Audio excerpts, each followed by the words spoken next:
Hi all welcome to Sakthi stitching studio. So ஒரு பியூட்டிஃபுல்லான ஒரு saree வந்துட்டு எங்களுக்கு பெயிண்டிங்காக கொடுத்துருந்தாங்க. ஸோ அதோட பல்லு வந்து பார்த்தீங்கன்னா ஒரு கேர்ள் வந்து ஒரு ரெட் கோட்ல வந்துட்டு அழகாக டிராயிங் பண்ணுற மாதிரி இருக்கு.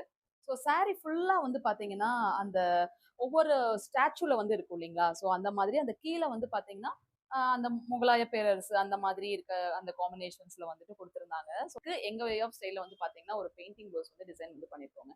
ஸோ இதுக்கு வந்து பார்த்தீங்கன்னா பேக் சைடு ஒரு அழகா அதுல அந்த ஸ்டாச்சுல எப்படி இருக்கோ அதே சேம் காம்பினேஷன்ஸ்லயே வந்து பாத்தீங்கன்னா நாங்க எங்களோட டிசைன்ல வந்து பாத்தீங்கன்னா பெயிண்டிங் வந்து டிசைன் பண்ணிருக்கோம். ஸோ பேக்ல வந்து போட் நெக் வந்து வச்சுட்டு அதுல பெயிண்டிங் வந்து பண்ணிருக்கோம். இன்னும் கொஞ்சம் எக்ஸ்டாப்ளிஷ் பண்றதுக்காக இன்னும் கொஞ்சம் ஹேங்கிங்ஸ் அதெல்லாம் நாங்க வந்து இன்னும் டிசைன் பண்ணணும்.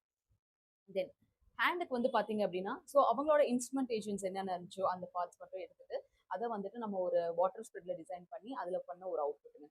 ரொம்ப அழகா வந்திருக்கு. கலர் காம்போவும் சரி அந்த சேம் சாரிக்கே மேட்ச் ஆகுற மாதிரி வந்திருக்கு. ஏன்னா சாரில வந்திருக்கலாம் எல்லாம் பிரிண்டட். பட் அந்த பிரிண்டடுக்கு ஈக்குவலா நாங்க வந்து அவுட்புட் வந்து கொடுக்கணும் அப்படிங்கிறதுக்காகவே வந்து பாத்தீங்கன்னா இந்த மாதிரி வந்து டிசைன் கொடுத்துருக்கோம். வந்து ஸ்கேலப் வித் வந்துட்டு இன்ஸ்ட்ருமெண்டேஷனோட வந்துட்டு அந்த டிசைன் வந்து கொடுத்துருக்கோம்.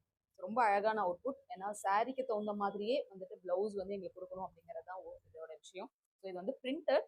ஸோ அந்த பிரிண்டட் கேக்ல எங்களோட பெயிண்டிங் அவுட்புட்டும் கொடுத்துருக்கோம். ஸோ எப்படி இருக்குன்னு சொல்லி கமெண்ட் பண்ணுங்க. உங்களுக்கு இந்த மாதிரி கஸ்டமைசேஷன் பண்ண ஆசைப்பட்டீங்கன்னா கண்டிப்பா எங்க ஸ்டுடியோ விசிட் பண்ணுங்க. சேர்த்து லொக்கேட் ஆயிருக்கு. தேங்க்யூ.